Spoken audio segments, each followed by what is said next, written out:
Question है, Mesopotamia नाम किस भाषा से संबंधित है? ऑप्शन ए है अंग्रेजी, ऑप्शन बी यूनानी, ऑप्शन सी फ्रेंच और ऑप्शन डी फारसी। तो ये जो है संबंधित है यूनानी भाषा से, तो ऑप्शन बी करेक्ट होगा हमारा। दूसरा क्वेश्चन है दोस्तों हमारा, मेसोपोटामिया नाम यूनानी भाषा के किन दो शब्दों से मिलकर बना है? ऑप्शन ए है मेसोस और पोटामा, ऑप्शन बी मेसोस और फरात, ऑप्शन सी मेसोस और पोटेमोस और ऑप्शन डी है इनमें से कोई नहीं। तो इसका जो आंसर है, करेक्ट आंसर ऑप्शन सी होगा, मेसोस और पोटेमोस। तो ऑप्शन सी जो है करेक्ट आंसर होगा दोस्तों इसका। तीसरा क्वेश्चन है, मेसोपोटामिया निम्नलिखित में से किन दो नदियों के बीच का उपजाऊ क्षेत्र था? तो पहला ऑप्शन है दजला और नील नदी, ऑप्शन बी फरात और नील नदी, ऑप्शन सी दजला और फरात नदी, ऑप्शन डी इनमें से कोई नहीं। तो ऑप्शन सी करेक्ट होगा, दजला और फरात नदी के बीच का उपजाऊ जमीन था। क्वेश्चन नंबर 4 है दोस्तों, मेसोपोटामिया का क्षेत्र वर्तमान में डैश गणराज्य का हिस्सा है? कौन से गणराज्य का हिस्सा है दोस्तों? तो इराक गणराज्य का। तो ऑप्शन बी करेक्ट आंसर होगा हमारा। पांचवा क्वेश्चन है दोस्तों हमारा, मेसोपोटामिया की सभ्यता डैश के लिए प्रसिद्ध थी? किसके लिए प्रसिद्ध थी? ऑप्शन ए शहरी जीवन, ऑप्शन बी समृद्ध साहित्य, ऑप्शन सी खगोल गणित और खगोल विद्या और ऑप्शन डी उपरोक्त सभी। तो इन सभी के लिए प्रसिद्ध थी। तो इसका जो करेक्ट आंसर होगा ऑप्शन डी, उपरोक्त सभी। शहरी जीवन के लिए प्रसिद्ध थी, समृद्ध साहित्य के लिए भी और गणित खगोल विद्या के लिए भी प्रसिद्ध थी। छठा क्वेश्चन है दोस्तों, मेसोपोटामिया में पुरातत्व खोजों की शुरुआत डैश दशक में हुई? कौन से दशक में हुई दोस्तों? ऑप्शन ए है 1810, ऑप्शन बी 1820 और ऑप्शन सी 1830 और ऑप्शन डी है 1840। तो 1840 में हुई, ऑप्शन डी करेक्ट होगा हमारा। सातवां क्वेश्चन है, यूरोप वासियों के लिए मेसोपोटामिया क्यों महत्वपूर्ण था?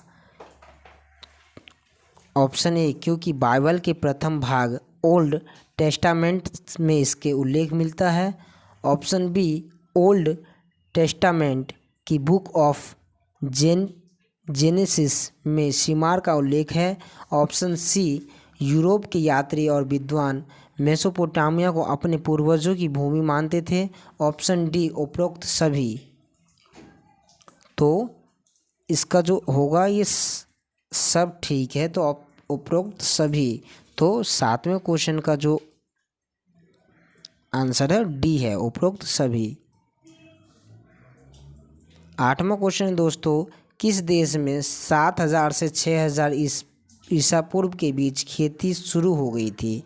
तो किस में खेती शुरू हो गई थी? तो इराक की कहानी है इराक। आठवें क्वेश्चन का बी ऑप्शन होगा,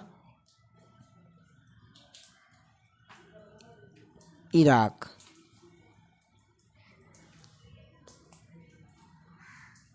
नौवां क्वेश्चन है, कांसा तांबा और डैश से मिलकर बनता है? किससे मिलकर बनता है? तो इसका ऑप्शन जो होगा डी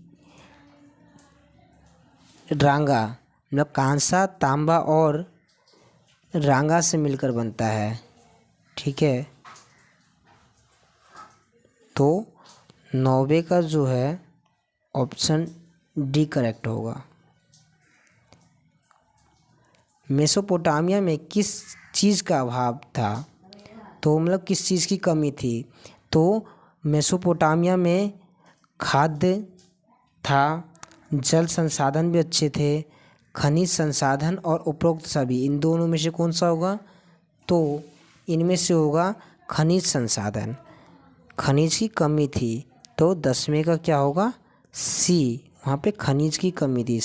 खाद्य संसाधन बहुत बढ़िया था बट खनिज की दिक्कत थी। 11वां क्वेश्चन है दोस्तों, मेसोपोटामिया के लोग लकड़ी, तांबा, चांदी, सोना, सीपी और विभिन्न प्रकार के पत्थरों को कहाँ से मंगाते थे? तो ऑप्शन ए है तुर्की से, ऑप्शन बी ईरान से, ऑप्शन सी खाड़ी पहाड़ देश से और ऑप्शन डी उपरोक्त सभी। तो इन सभी जगह से मंगाते थे। तो 11वें का आंसर क्या होगा? डी, उपरोक्त सभी। 12वां क्वेश्चन है दोस्तों, मेसोपोटामिया में जो पहली पट्टिका पाई गई वो लगभग डैश की थी, मतलब कि कब की थी? तो ऑप्शन ए है 1000 ईसा पूर्व, ऑप्शन बी 2000 ईसा पूर्व, ऑप्शन सी 3200 ईसा पूर्व और ऑप्शन डी 5600 ईसा पूर्व। तो वो जो थी 3200 ईसा पूर्व की थी, 3200 ईसा पूर्व की। तो ऑप्शन सी करेक्ट आंसर होगा, 3200 ईसा पूर्व की। 13वां क्वेश्चन है दोस्तों, मेसोपोटामिया के लोग डैश पट्टिका ऊपर लिखा करते थे, मतलब कि मेसोपोटामिया के लोग डैश पट्टिका के ऊपर लिखा करते थे। किसके पट्टिका के ऊपर लिखा करते थे? तांबे की पट्टिका या लोहे की पट्टिका या मिट्टी की पट्टिका या इनमें से कोई नहीं। तो वो लोग किससे लिखा करते थे? मिट्टी की पट्टिका पर लिखा करते थे। तो इसका क्या होगा? 13वें का होगा सी। अब हम आते हैं दोस्तों 14वां क्वेश्चन है हमारा, मेसोपोटामिया की सबसे पुरानी ज्ञात भाषा कौन सी है? Option A Sumerian, option B Akkadian, option C Aramaic, option D Hebrew. तो इसकी जो है सुमेरियन। 14वें क्वेश्चन का ऑप्शन ए करेक्ट है, सुमेरियन। मेसोपोटामिया में 2400 ईसा पूर्व के बाद धीरे धीरे कौन सी भाषा में सुमेरियन भाषा का स्थान ले लिया था? ऑप्शन ए है Sumerian, option B Akkadian, option C Aramaic और ऑप्शन डी हिब्रू। तो धीरे धीरे अक्दी भाषा ने सुमेरियन की जगह अपना स्थान बनाने लग गया था। तो ऑप्शन बी करेक्ट आंसर होगा। 16वां क्वेश्चन है दोस्तों, निम्नलिखित कथन में से कौन सा गलत है? तो इसमें जो गलत है दोस्तों वो है ऑप्शन डी, लेखन कार्य को महत्वपूर्ण नहीं माना जाता था। इसमें गलत है, ये बहुत ही ज़्यादा महत्वपूर्ण होता था लेखन कार्य। तो ऑप्शन डी गलत है। तो इसका जो करेक्ट आंसर होगा वो ऑप्शन डी होगा। उरुक क्या था? ऑप्शन ए मेसोपोटामियाई पक्षी, ऑप्शन बी मेसोपोटामियाई भाषा, ऑप्शन सी मेसोपोटामियाई शहर, ऑप्शन डी मेसोपोटामियाई भवन। तो उरुक क्या था? मेसोपोटामियाई क्या था बताइए? मेसोपोटामियाई भाषा नहीं, शहर।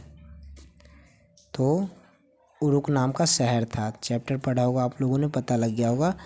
ऑप्शन सी करेक्ट है इसका, ऑप्शन सी।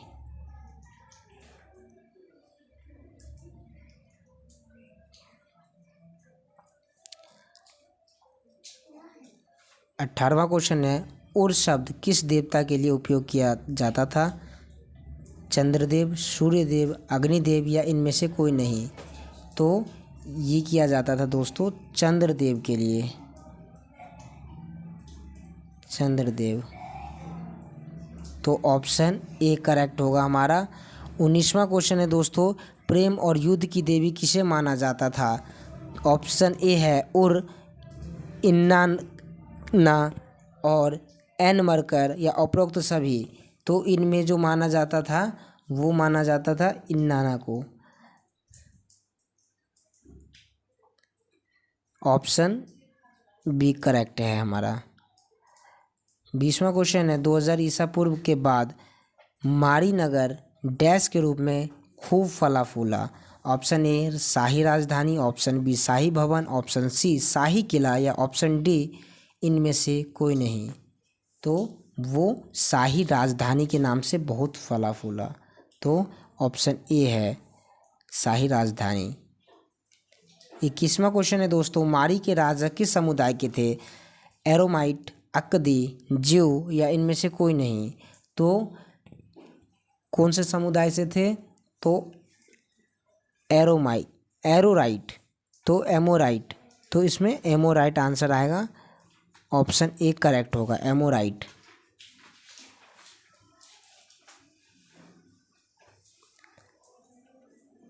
साइप्रस द्वीप अलासिया किसके व्यापार के लिए मशहूर था? ऑप्शन ए कपड़े के व्यापार के लिए, ऑप्शन बी सैनिक सामान के लिए, ऑप्शन सी तांबे और टीन के लिए, ऑप्शन डी इनमें से कोई नहीं। तो वो किसके लिए? तांबे और टीन के लिए मशहूर था। तो सी ऑप्शन करेक्ट होगा, 22वें का सी करेक्ट होगा, तांबे और टीन के लिए मशहूर था। मेसोपोटामिया की दुनिया को सबसे बड़ी देन क्या है?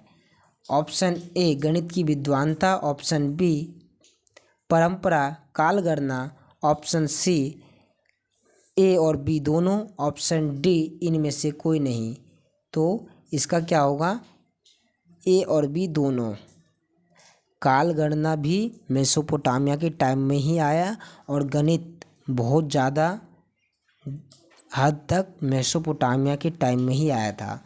तो उसमें क्या है? ऑप्शन सी करेक्ट होगा हमारा, ए बी दोनों।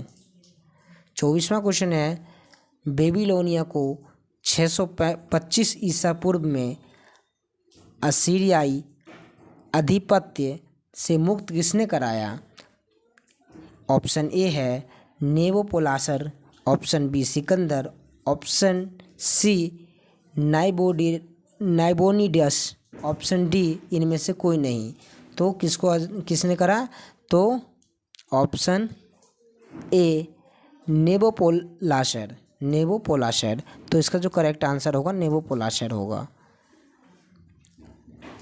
25वां क्वेश्चन है दोस्तों परिवहन का सबसे सरल तरीका क्या होता था? तो आप लोगों को पता ही होगा, चैप्टर पढ़ा ही होगा आप लोगों ने। सबसे सरल तरीका होता था ऑप्शन ए जो हमारा है जल मार्ग के जरिए वह व्यापार करने जाते थे और राष्ट्रीय स्तर पर व्यापार करते थे। और किसके द्वारा करते थे? जल मार्ग के द्वारा, जल मार्ग। तो ऑप्शन ए जो होगा करेक्ट होगा।